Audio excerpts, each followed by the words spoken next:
നോക്കട്ടെ പ്രേക്ഷകരെ, തൃശൂർ ചേലക്കര നിയോജക മണ്ഡലത്തിൽ മുസ്ലിം ലീഗ് സ്വതന്ത്ര സ്ഥാനാർത്ഥിയായി മത്സരിക്കുന്നത് കോൺഗ്രസ് ബ്ലോക്ക് വൈസ് പ്രസിഡന്റായിരുന്ന ശിവൻ വീട്ടിക്കുന്നാണ്. കോൺഗ്രസിൽ നിന്നും സീറ്റ് ലീഗ് ഏറ്റെടുത്തതോടെയാണ് ശിവൻ പാർട്ടി മാറി മത്സര രംഗത്തേക്ക് വരുന്നത്. UDF വലിയ വേരോട്ടമുള്ള മണ്ഡലത്തിൽ 7000-ലധികം വോട്ടുകളുടെ ലീഡാണ് തദ്ദേശ തെരഞ്ഞെടുപ്പിൽ ലഭിച്ചത്. ഈ വോട്ട് വർധനവ് വലിയ പ്രതീക്ഷയാണെന്നും ഇത്തവണ ചേലക്കരയിൽ വിജയം ഉറപ്പാണെന്നും ശിവൻ വീട്ടിക്കുന്ന് ന്യൂസ് മലയാളത്തോട് പറഞ്ഞു. 1.5 വർഷങ്ങൾക്ക് ശേഷം വീണ്ടും ചേലക്കര മറ്റൊരു തെരഞ്ഞെടുപ്പിനെ നേരിടുകയാണ്. ഉപതെരഞ്ഞെടുപ്പിന്റെ വിശേഷങ്ങളൊക്കെ നമുക്കറിയാവുന്നതാണ്. കോൺഗ്രസ് ഇത്തവണ വലിയ അല്ലെങ്കിൽ UDF ഇത്തവണ വലിയ പ്രതീക്ഷയോടുകൂടിയാണ് ഈ മണ്ഡലത്തിൽ പോരാട്ടത്തിന് ഇറങ്ങുന്നത്. കോൺഗ്രസിന്റെ ബ്ലോക്ക് ഭാരവാഹി കൂടിയായിരുന്ന ശിവൻ വീട്ടിക്കുന്നാണ് മുസ്ലിം ലീഗിന്റെ സ്വതന്ത്ര സ്ഥാനാർത്ഥിയായി ഇത്തവണ മത്സരരംഗത്തേക്ക് എത്തിയിരിക്കുന്നത്. സ്ഥാനാർത്ഥി നമ്മളോടൊപ്പം ചേരുന്നു. ഒരു പരീക്ഷണമാണോ ഇത്? ഈ സ്ഥാനാർത്ഥിത്വം എന്താ തോന്നുന്നത്? പരീക്ഷണമൊന്നല്ല, ഇത് ഐക്യ ജനാധിപത്യ മുന്നണിക്ക് വേരോട്ടമുള്ള ഒരു മണ്ണാണ്. അപ്പോൾ അതുകൊണ്ട് ഈ മണ്ഡലം UDFന്റെ ഒരു നല്ല ഉറച്ച മണ്ഡലമാണ്. അപ്പോൾ ഒരു പരീക്ഷണമൊന്നുമല്ല.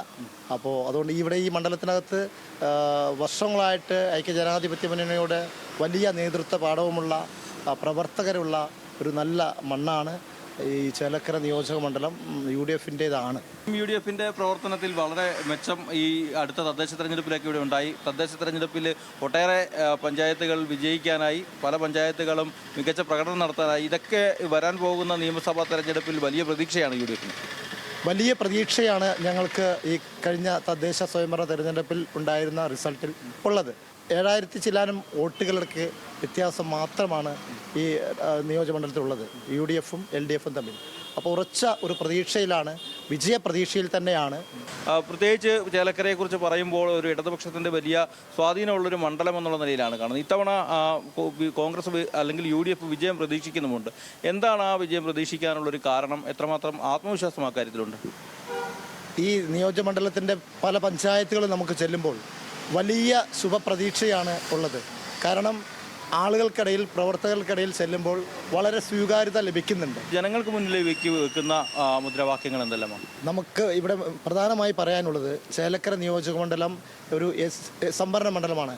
ആ സംവരണ മണ്ഡലത്തിൽ പെട്ട ആളുകൾക്ക്, അല്ലെങ്കിൽ ഞാൻ ഉൾപ്പെടെയുള്ള ദലിത് വിഭാഗങ്ങളുടെ അടിസ്ഥാനപരമായ പ്രശ്നങ്ങളിൽ ഇവിടുത്തെ ജനപ്രതിനിധികൾ ആയിരുന്ന ആളുകൾ അവർക്ക് വേണ്ടത്ര പരിഗണന നൽകിയിട്ടില്ല എന്നുള്ള ഒരു വസ്തുത നിലനിൽക്കുന്നുണ്ട്. വികസന പ്രവർത്തനങ്ങൾ തന്നെയാണ് പ്രധാനമായും നമ്മൾ പ്രചരണത്തിൽ ചൂണ്ടിക്കാണിക്കുന്നത്. ഇത്തവണ ഒരു അട്ടിമറി ചേലക്കരയിൽ ഉണ്ടാകുമെന്ന് തന്നെയാണ് സ്ഥാനാർത്ഥി കരുതുന്നത്. തീർച്ചയായും വളരെയധികം ഒരു അട്ടിമറി ഞങ്ങൾ ഈ മണ്ഡലത്തിനകത്തുണ്ട്.